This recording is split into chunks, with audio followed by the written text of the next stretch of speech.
Hello YouTube and welcome to Project 981 and this special video about Porsche's Active Drivetrain Mount. It's kind of part 3 of a series, and in this video very specifically I'm going to show you how to replace the sensor which is in here in this Active Drivetrain Mount with an aftermarket sensor from PopoRacing, here it is, which goes kind of in here.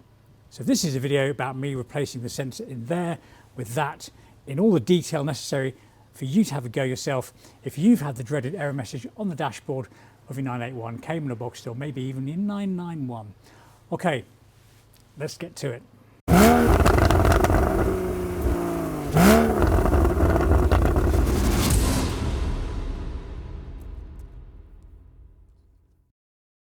Okay, what are you going to need to do this job yourself? Let's have a look at what I've got laid out, and I've done it a couple of times, so pretty confident these are the right type of tools. There's the car.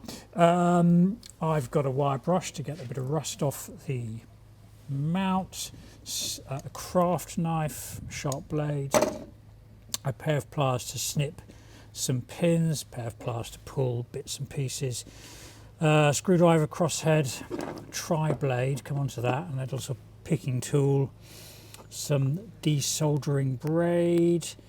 There's the replacement sensor from PopoRacing, the 4 screws that come with it too. Some fluids, we've got a bit of rubbing alcohol to degrease the surface prior to putting some sealant, high temperature sealant on to weatherproof it, and a bit of silicone grease just to help push that in, a bit of workshop paper. The other major tool is the soldering iron, there it is, kind of not plugged in but there it is. Bit of degreasing spray to actually clean the mount before we start. Okay, let's have a look at the mounts. Here's the part number 981, so Porsche, Boxster or Cayman 375059.07, date of manufacture 4th of July 2022. So that is a mount that came off a car that told the owner that it had failed, and we now know that by and large it's because in here the little sensor's gone kaput. So those are the tools you need. That is the sensor that I'm going to replace today. There we are. I'm going to try and video this. I've just come outside a little bit more so we can get some detail. Hopefully all the action is going to be in and around this aperture here. So I'll set the camera up to do that. You won't see much of me, but I'll be chatting away and hopefully you'll see what you need to see. Right, let's get underway. I'm going to start just by giving this a very quick clean. I mean, to be honest, they come out of the car pretty clean anyway. They're tucked up nice and out of the way of most of the dirt, but I'm just going to take a little bit of rust off the thread, the base of they sit in the car that way round, and this is the little bit that gets a bit of grubbiness on it, so we'll get that off. I think there's a local law where I live that says neighbours must mow their grass with noisy mowers. So if you can hear a noisy mower, despite being in the middle of November,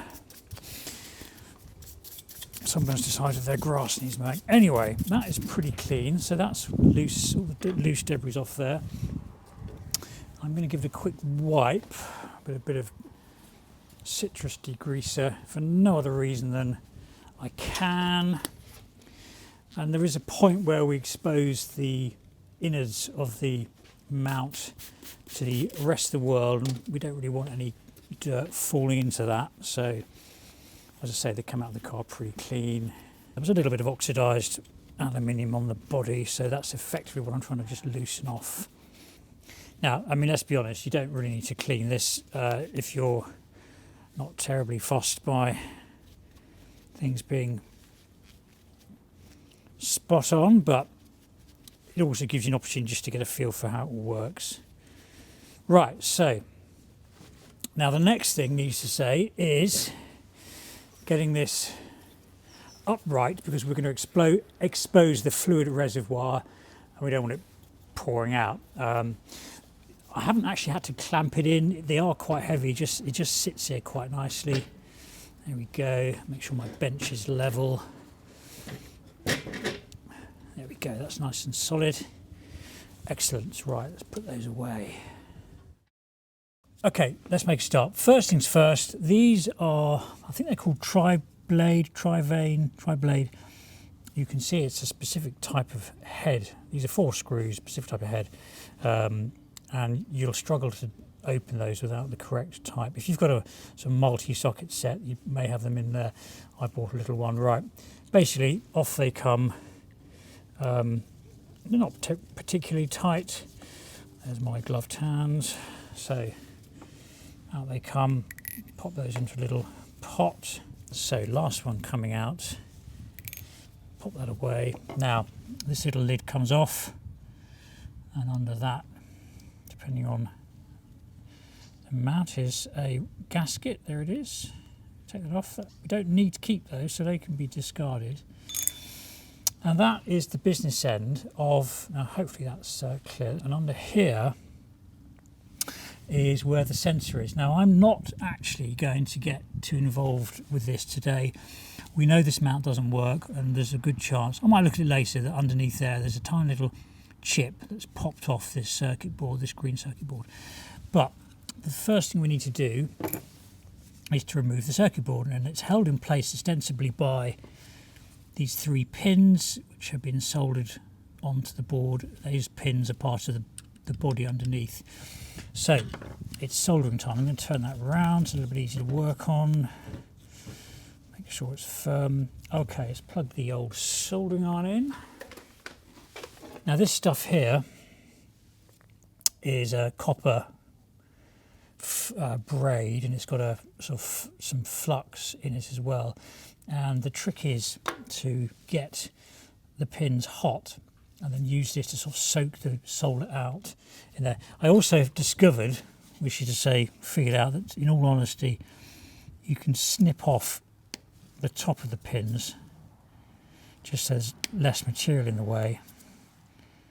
Now bear in mind this PCB, this circuit board, is not being kept, so we don't have to be too worried about keeping that in good nick. Right, okay, the soldering iron is on, so what we're going to do is, there's 3 pins, going to just gently see if we get a bit of smoke on here, it'll warm up. Now I shall do a bit of an edit, boys and girls, ladies and gentlemen, because you don't need to watch all of this, but I will roughly demonstrate how to get the solder warmed up, the pins warmed up, the solder off, and then we can diff the plate out. So I'm just clamping the braid in some pliers so I don't burn myself, because being metal, it conducts heat rather well. So it's just starting to smoke, which is telling me it's coming up to temperature. So heat up the pin, put the braid on top of it, and if you get a good amount of heat into there, it sort of does its job of effectively sort of sucking, the capillary action sucks the solder away from the pin. Do the middle one. Okay, now at this point, let's see if that is good enough. So I'm carefully put my soldering on out of harm's way. I've got a couple of little picky tools here, so there's a good chance most of that solder's gone. So we're going to just gently just sort of get in the back here.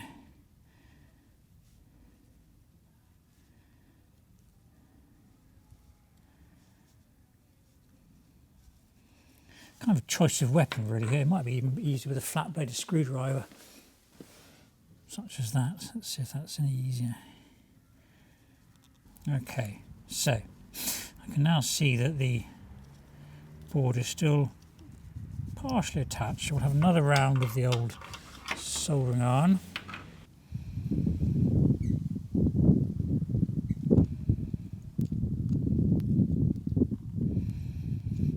That looks good. Right, and actually, if I just keep the heat on that now, we should be able to just work it away. There we go. Perfect. Job done. That should lift off, and we're inside the mount. Okay. So at this point, let's just obviously come off here. Turn that over. You can see there's a very small hole here where the fluid comes up from the body, and the sensor is on the underside of that. But it comes away from here, and I can actually just put my tool in there and see the sensor is loose on the body under the cap. There's some of the fluid that's gone with it.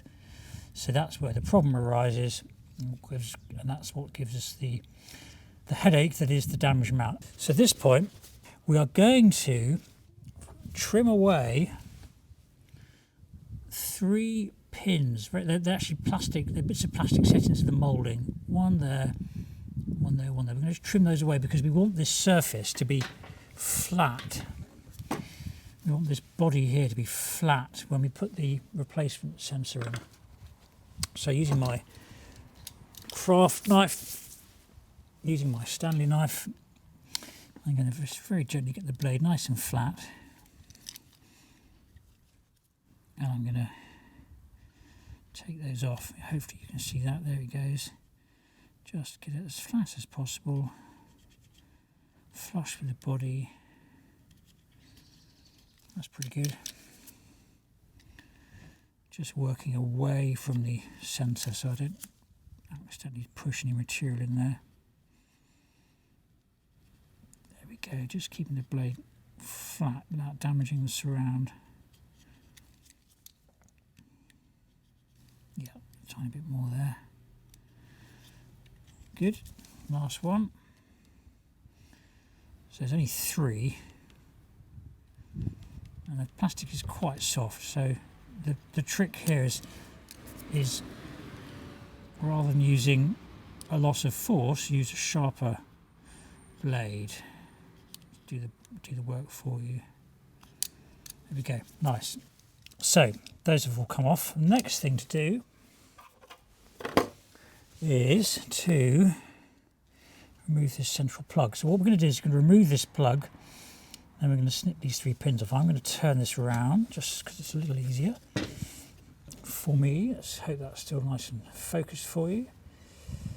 Okay, so using my smaller pair of pliers, I'm just going to I'm going to avoid leveraging off the body so I don't damage it. I'm just going to use my hand as a support there. Clamp in the middle. Now this isn't tight, it's just a press fit. Give it a bit of a wobble. Try and take it out square.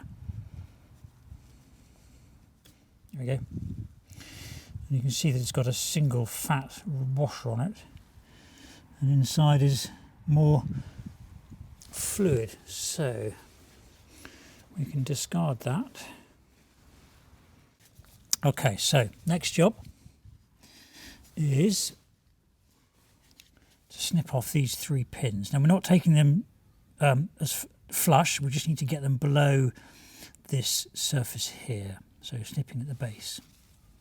So I'm going to use these little pliers for that, and obviously we don't want the pins once cut to go in here, but in all honesty, in my experience, they tend to shoot off down the driveway at a good rate. So here we go. You can see they're a little bit flexible, so nice clean clip. Off goes 1, 2, 3. Easy peasy. And we can have another quick clean up. So that is a lot of the hard work done. Now here's the sensor. At this point you can start to see this oval lozenge shaped aperture is matched by the base of the sensor here. And effectively what that is doing is going in. Hopefully you can see that. So it's orientated north-south, top to bottom to match that, and that's going in there. And actually if I then find, which I think I've just, yes, here we go. If I now show you the equivalent, that's what's come out, that's what's going in. You start to see how it all works up. Okay, so next up I'm going to use a bit of rubbing alcohol to degrease the body of the sensor, or the body of the mount. So this is just literally a bit of rubbing alcohol. I'm just going to wipe the top here where we're going to put the gasket sealant. Actually, I'm going to use my microfiber cloth, which is less likely to leave fibre. There we go, that's better. Just inside as well, since we can. So that's nice and clean, taking care not to get too involved with the fluid inside. And then also with the sensor, replacement sensor, I'm just going to wipe the underside. Just show you, I'm going to wipe around the underside there. So we get a nice clean grease-free mating surface. Then I'm going to put a tiny bit of grease, silicone grease on the O-rings, just to facilitate pushing it back into the body. I don't think this is critical in all honesty, but it's kind of recommended. So tiny bit of silicone grease, just going to do that. And then I'm going to put the sealant on. Now it's quite cold today here in the UK, it's about 5-6 degrees in the shade, so I've kept the sealant inside, so I shall go and get that. Makes it much easier to work with. Right, so this is what I'm using, Worth DP300, principally for sort of gaskets and sealants and so on and so forth. Motor casing sealing compound for motors, transmissions, differentials, etc. Now, just worth saying that the screw holes are the same on the replacement, so we want to come inside of those.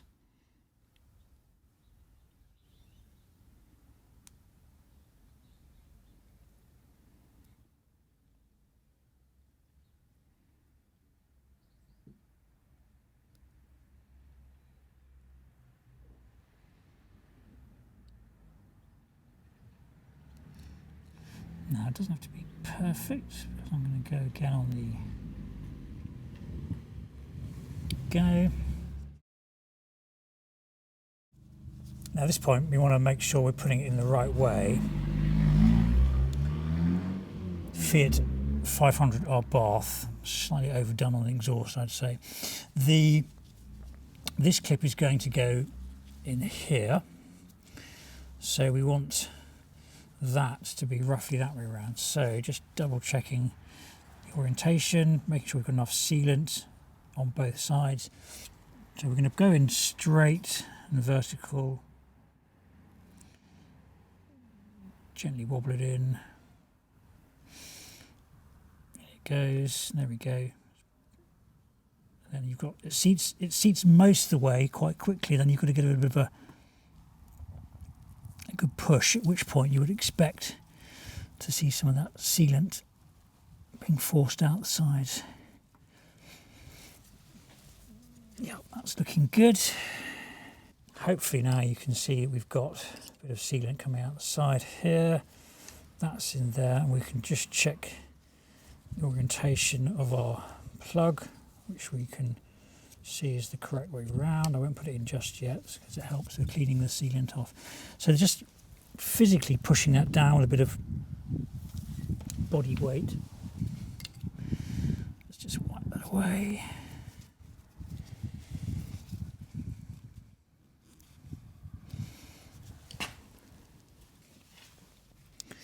Definitely worth wearing gloves for this job, because I don't think the MR fluid is terribly nice, and also this stuff isn't terribly friendly to skin, so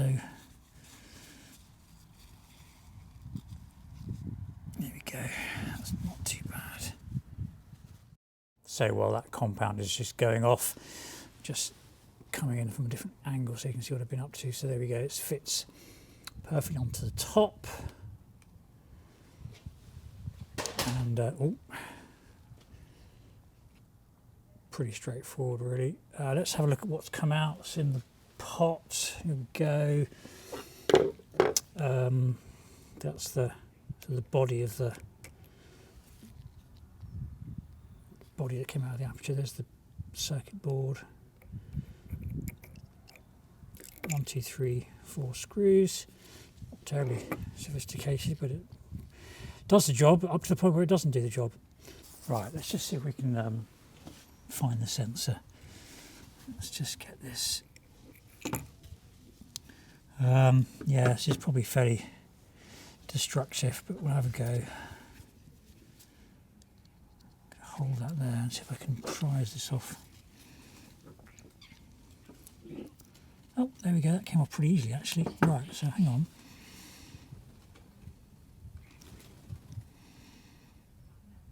Yeah, I mean there's the problem. There's the problem right there. Hopefully you can see in here, sort of a seal thing going on there, but And here is somewhere, there it is, tiny little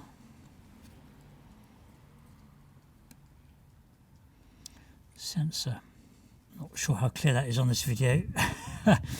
But anyway, the point is that hard black rectangle, which is stuck to the end of my thing, should be on there. And it's not. More gunk in here. And there shouldn't be gunk in here because the point is that the sensor should be stopping the gunk from getting into the body of the cap. So if you take this off and it's full of NR fluid, MR fluid I should say, Mike Romeo, that tells you it's broken. So there we go. So it's a tiny thing, but should not be loose. Actually, thinking about it, it goes on, it basically goes on there. You can just see the size of that hole. Effectively that should be on there. There we go. And it's this larger aperture is where matches this here. So yeah, I hope that's in focus. It's all very fiddly, isn't it? That's the sensor. That's the tiny hole that the fluid comes up. That goes on there, and this goes into there. If you've got fluid in here, that's because it's kaput. I'm now going to just tighten these up. They do recess into the body, and as you tighten them, you can see you've got a little bit more of that sealant just being squeezed out, which is a good sign because that means we've got a nice consistent seal. 3,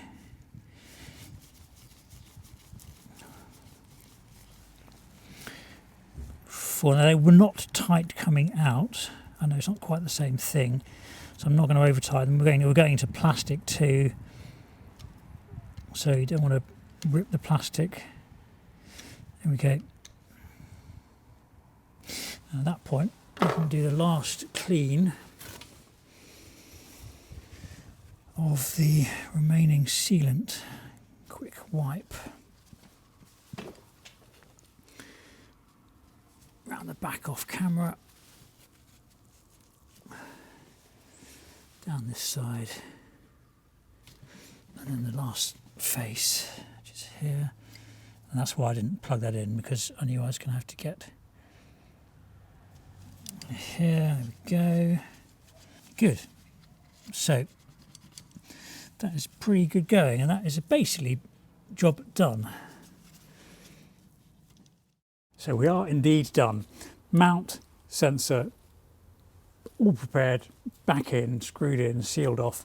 Final thing to do is just to connect that clip, which goes on like that, which then leaves a single plug to mate back into the loom on the car, the wiring loom on the car. And that is job done.